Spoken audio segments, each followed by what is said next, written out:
Question में कह रहे हैं कि एक मास है जिसे अटैच किया आपने थिन वायर से और इसको आप रोटेट कर रहे हो वर्टिकल सर्कल में। तो वायर का जो टेंडेंसी है ब्रेक कर जाने का वो कहाँ पे है, ये आपकी फील भी बता रही है, मैथमेटिकली भी अभी आपको समझ आएगा कि जो मास अगर बॉटम पॉइंट पे है that time what will happen कि आपकी थ्रेड है वो ब्रेक कर सकती है, और अगर बॉटम पॉइंट पे थ्रेड ब्रेक नहीं हुई तो फिर आप चिंता ना करिए, वो कहीं भी ब्रेक नहीं करेगी। तो बॉटम पॉइंट पर इंश्योरिटी लेनी है, बाकी कहीं भी ब्रेक नहीं करेगी। तो most likely to break at lowest point या बॉटम पॉइंट। नाउ मैथमेटिकली इस चीज़ को कैसे समझा जाए, लेट मी एक्सप्लेन। ये सर्कुलर पाथ है, वर्टिकल सर्कल है, और ये उसका सेंटर है, सपोज करिए ओ, और यहाँ पर आपने एक थ्रेड लिया, थ्रेड हियर इज़ ओ ए, और ए पॉइंट पर आपने एक मास एज्यूम किया है जो रस्सी के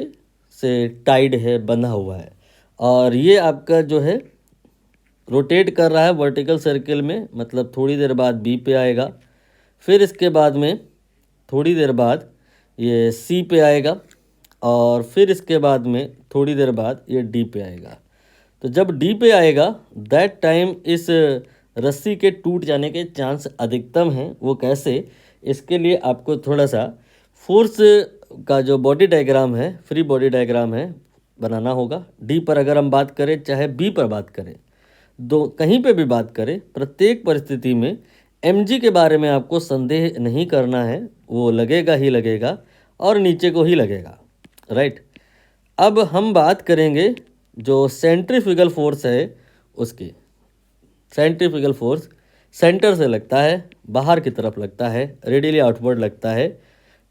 तो आप अगर डी पॉइंट पर बात कर रहे हैं कि सेंट्रीफ्यूगल किधर लगेगा, तो सेंटर से आप डी की तरफ आइए, ये आप आए, इस डायरेक्शन में सेंट्रीफ्यूगल लगेगा, इसे आप डी पॉइंट पर ही बनाएं।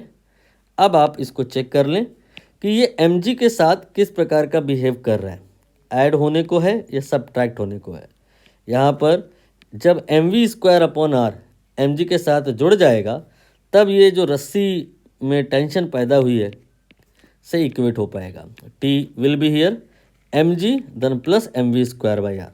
Now think what happen at point B. B point पर जो सेंट्रीफ्यूगल लगेगा वो रेडियली आउटवर्ड, यानी ओ से बी की तरफ, ओ से बी की तरफ आप इसे बी पॉइंट पर ही बनाएं।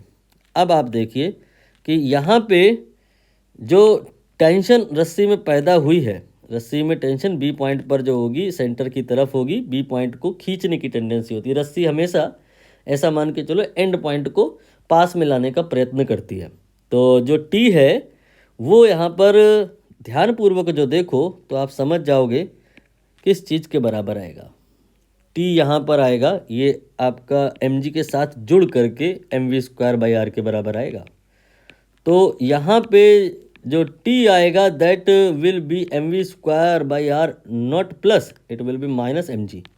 और जो बॉटम पॉइंट पे t आया था that was mv²/r plus mg। Although जो v है यहाँ पर और v है जो यहाँ पे इक्वल ही नहीं होगा, अलग अलग होगा, लेकिन फिर भी एक आपको आइडिया मिल गया होगा कि माइनस कहाँ पर हो रहा है, टी की जो वैल्यू है माइनस कहाँ पे हो रहा है, ये आपका बी पॉइंट पे हो रहा है। और डी पॉइंट पे माइनस नहीं हो रहा है, डी पॉइंट पे देखिए प्लस हो रहा है।